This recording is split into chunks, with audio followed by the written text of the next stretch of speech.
Good afternoon guys, no? So dito sa farm ko ngayon, sobrang init, no? So merong request at nabasa ko sa comment section na pa-flex daw ng anak ng ating pure na Gen Arayata bulik.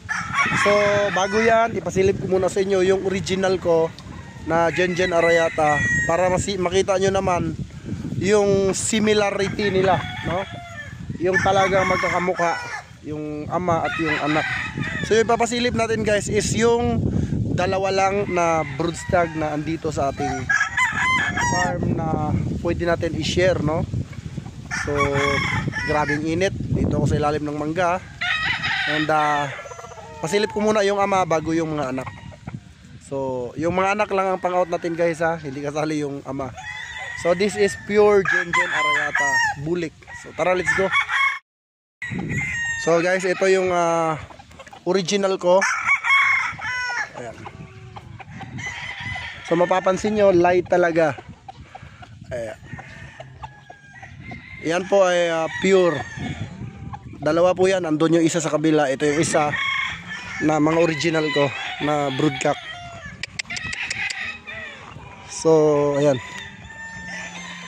papansin nyo, light talaga. Ngayon, pasilip natin yung anak. Grabe, sobrang init. Ito yung anak guys. Gisa lang natin ng patuka. Ayan po yung anak. So guys, walang pinagkaiba. Ayun, no, similar talaga. So ganun po tayo, straight lang. Ayan po. Wala talagang pinagkaiba guys, parang kambal. So ito guys ay 11 months old. Itong anak niya. Ayun yung ama, ito yung anak. Pakita ko naman yung isa. Ito naman isa guys. Ito naman guys yung kapatid ng isang arayata natin na bulik. Ayan. Napakagwapo din, quality. Balansyado, mabalikat. Pulang-pula rin yung mukha, pulang-pula yung mata. Ayan, good as broodstag guys, class A. So pwede tayo mag-share niya ng pair, trio, quadro. So it depends na lang sa client.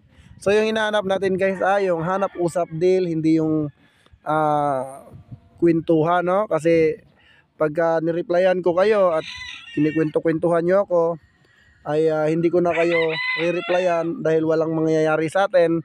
At merong mas priority sa inyo na talagang pwede natin bigyan ng pansin na gusto magkaroon ng breeding materials, no? Kasi kadalasan kasi na nakakausap ko, yung mga ini-ignore ko is yung sobrang daming tanong, sobrang daming alibay. So hindi ko talaga ini-entertain yun. So sumasagot po ako guys, isa, dalawa, tatlo lang po, then tapos na po ang usapan.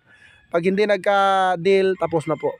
So kahit sabihan nyo akong sublado guys, is ganun po talaga yung patakaran natin. Kasi sobrang dami ng client ng GTP na gusto magkaroon ng mga quality breeding materials. Kasi dito po sa GTP guys, pangmasa po talaga. Biruin nyo yung arayata natin guys, ginawa nating pangmasa, which is napakataas na po ng price niyan ngayon. And then sobrang taas din po ng winning line nitong arayata na to. Kaya talaga limited lang yung pag-out ko dito. So yun lang guys, maraming salamat mga boss.